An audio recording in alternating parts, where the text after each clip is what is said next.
this video, we'll learn how to convert alpha images into 3D objects. We can create a 3D object from any image in the alpha palette easily. To accomplish this, we select an alpha and navigate to the alpha palette. In the sub-item Make 3D, we click on the button with the same name.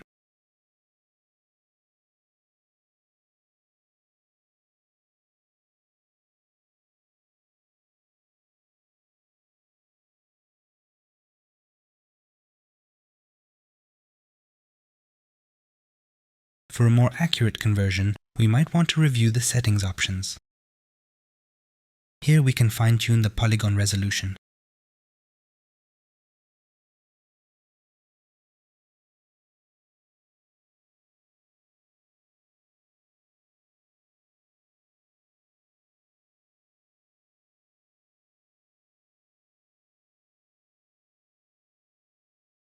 We can calculate our object one-sided or two-sided.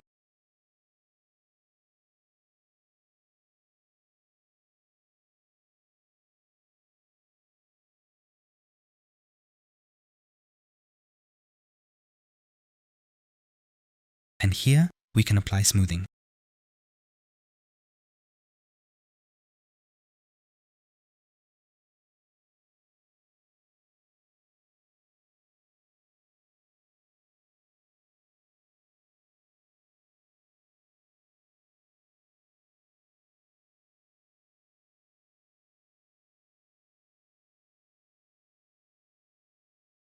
In the next video, we'll dive into the Alpha 3D brush.